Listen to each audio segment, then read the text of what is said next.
Greetings, fellow whiskey lovers. This is Mark from WhiskyWhistle.com, bringing you whiskey review number 4. With us today is Chivas Regal 12-year-old. This is a blended Scotch whiskey. The former reviews that I've done have been single malt. Now, what's the difference?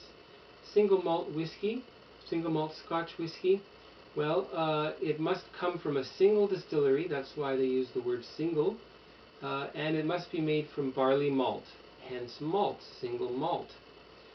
Blended Scotch whiskey, however, does not have to be made only from barley malt. It can be made from, be it corn or wheat or other unmalted grains, such as unmalted barley. And the spirit can come from more than one distillery, so they blend it together. Why do they do that? It gives I guess a consistent flavor profile that the company wants to maintain over a long period, be it 10, 20, 30, 40 years. Of course, there will be subtle changes, but they do their best to keep it true to the original. So that's interesting. Now let's have a look at the bottle here. That's the standard 12-year-old bottle from Chivas Regal. Not much to see on the back. This is the Korean offering.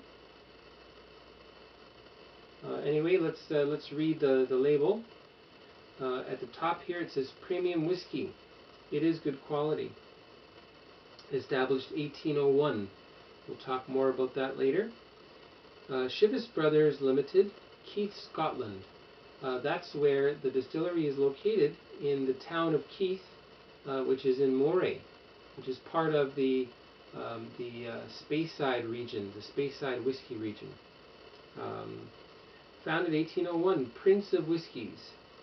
Chivas Regal, aged 12 years, blended Scotch whiskey, produce of Scotland. Blended and bottled in Scotland by Chivas Brothers Ltd. Distillers Keith, Scotland. 40% alcohol by volume, 700 milliliters. Of course, 40% is the minimum. And since all the other brands put out their blends at 40%, generally speaking, why shouldn't they? Anyway, wish it was higher, but at least it's 40%. Okay, now this is quite an interesting box I've got here. This is a special release from about a year ago. This was a joint venture with the Vermont Watch Company. So that's a nice tin box. You can see all the wheels and dials that go into watchmaking on there. Very tasteful. I will definitely be keeping that. Store coins in there, or perhaps other whiskey. Alright, now let's talk a little bit about Chivas Brothers and Chivas Regal. Okay, now 1801, established 1801. Does that mean that this brand came out in 1801? No. This is the Chivas Brothers company. They opened up a grocery store in 1801. That's how they began, selling coffee, tea, I suppose fruit, other sorts of alcoholic spirits from all over the world. And they became quite famous, and by 1843 they were offered a royal warrant to supply goods to Queen Victoria. I believe that's why they call it Regal, so that's interesting. 1850s they began blending Scotch whiskey, so they wanted to create their own proprietary blend, something that their customers could rely on for consistent quality. The first one was called Royal Glendee. Wish I could try that. Anyway, fast forward to the early 1900s. The USA market was expanding. The country was doing very well. They wanted to send product there, so they began to put together a new blend called Chivas Regal. And it came out in 1909 in USA. 25-year-old it was at the time, actually. a 25-year-old blend, so very high quality. And it did very well. It became one of the leading brands right up until Prohibition in the 1920s. Of course, then the bottom fell out there. Anyway, fast forward again to 1949. The company was purchased by Seagram's, which was a large spirits conglomerate that had many different brands, including Canadian whiskies, including bourbon from USA, Scotch from Scotland, etc. Among even other sorts of alcoholic spirits. They had better distribution and better marketing for the brand, so the brand grew even more. Now, when the brand was relaunched in USA, they came out with a 12-year-old. So that was, I guess, after Prohibition. So Chivas Regal 12-year-old has been around, I guess, since sometime in the 30s. Anyway, 1950, Chivas Brothers Ltd, the company, they bought Strathisla Distillery, which you see right here. And right there it says Strathisla Distillery, the home of Chivas Regal. So that's where the visitor center is located. That's where Strathisla single malt is made, which is one of the main ingredients that goes into the blend, the main malts. Well, what else? Finally, 1997, they launched the 18-year-old, and then in 2000, after I guess the Seagram's company was bought out jointly by Pernod Ricard and Diageo. And Pernod Ricard got the Chivas Regal brand, so that's interesting. 2007, they re-released the 25-year-old finally. So that actually hasn't been around that long. Now, what about this distillery then? Actually, it's the oldest Highland distillery. 1786 is when it was opened. And it's also the oldest continuously running distillery in Scotland. So that's quite an accolade, isn't it?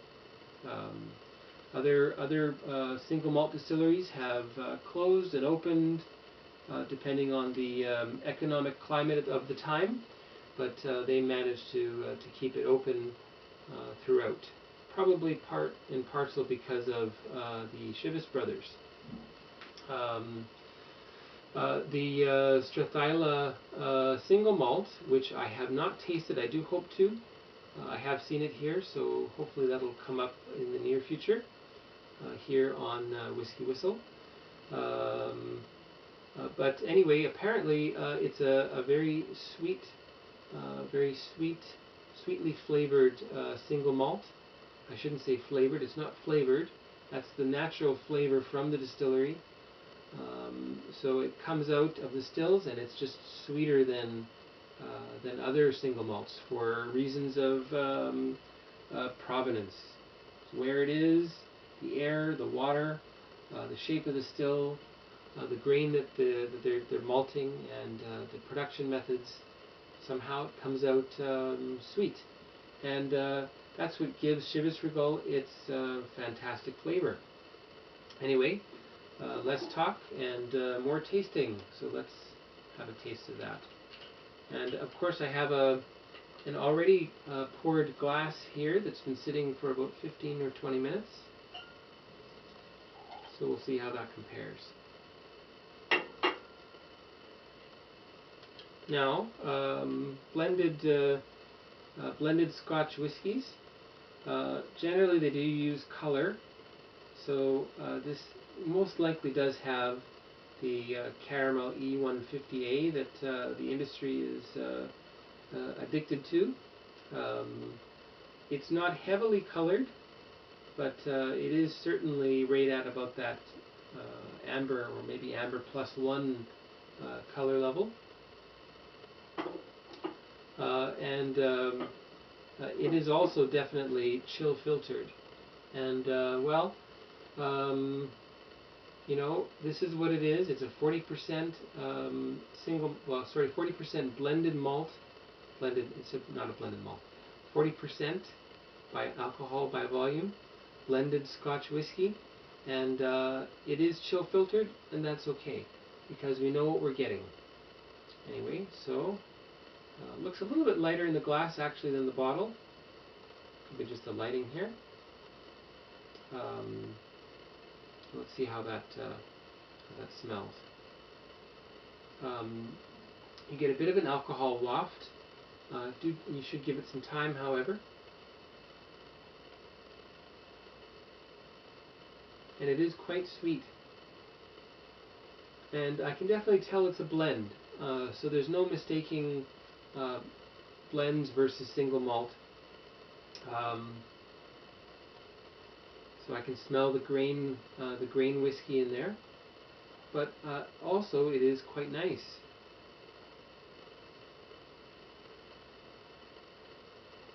It's very sweet, very spicy.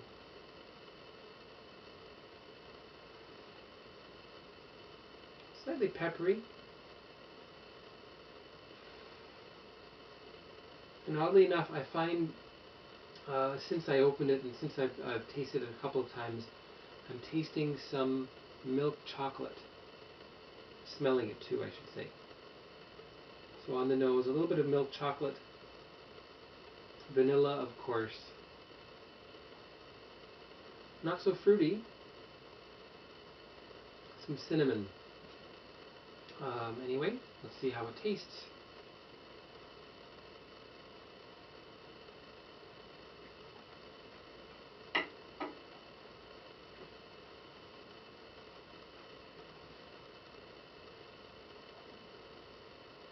Very nice. A little strong in the alcohol, and I'm still going to put a little bit of water in there. The flavors in the taste of the whiskey, again, I do get quite a bit of chocolate, milk chocolate, toffee. Let's try it a little more with a little bit of water. Cinnamon, and perhaps some cardamom. So warm and spicy notes alongside the sweetness.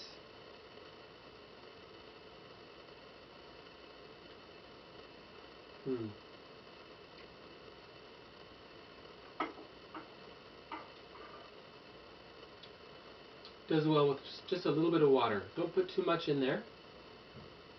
Tones down that little bit of that alcohol rush, and you do get a little bit more of the sweetness and the chocolate flavors that I'm experiencing. And the finish actually is quite long lasting. It's malty, it's sweet, vanilla and spice, and the chocolate continues. Quite surprising.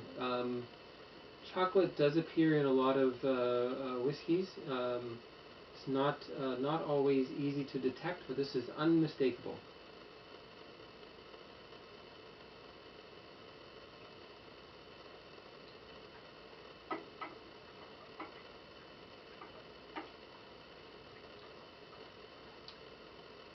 The mouth feels fairly thin, and again, likely because of the chill filtration that's happened. But it's a very clean, very high quality spirit. Very, very nice. Now I'm just going to try the one I poured a bit earlier. See how that does.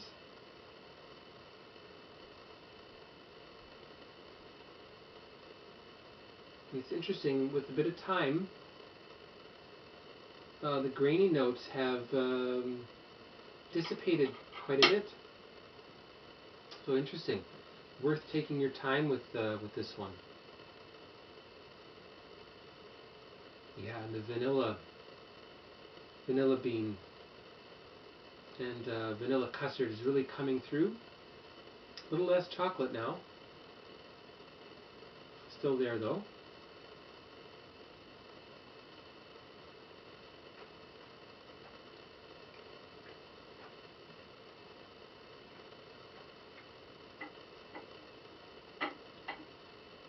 A little more peppery.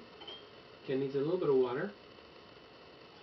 Let's try that again. Mix it up a little bit. Oh yeah, the nose is really nice now with a little bit of water and a little bit of time.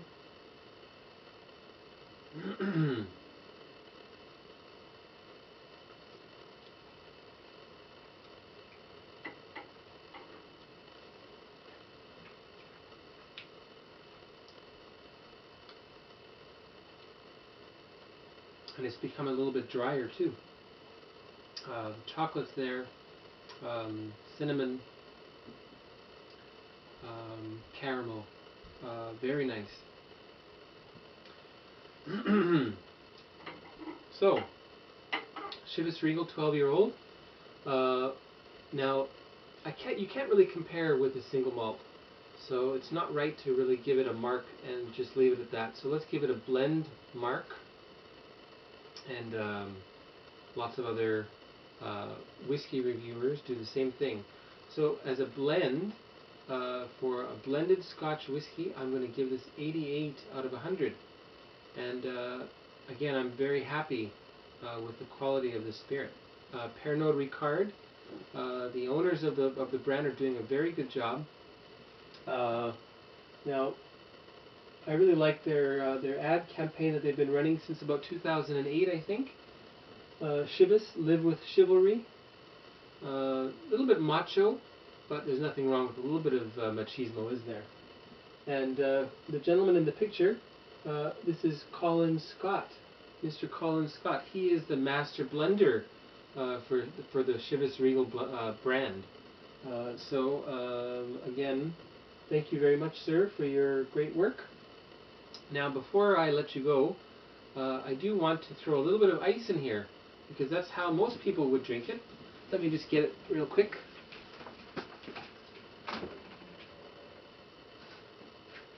I've got some at the ready here. Put in a couple of ice cubes.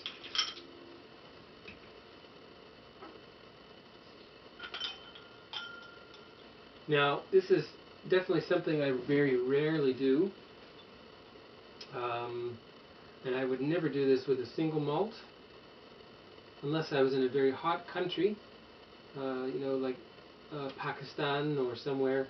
You might want to throw a single ice cube into your whiskey just to bring it down to a better temperature, because probably your whiskey would be sitting at about 25 or 30 degrees Celsius if you pour it neat. Anyway, so with a bit of ice, what happens? Well, apparently the nose will change quite a bit. So let's see how that works. And now all you get is sweetness and vanilla. A lot less chocolate now.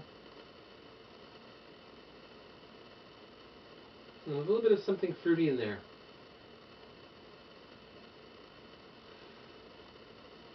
Some oranges.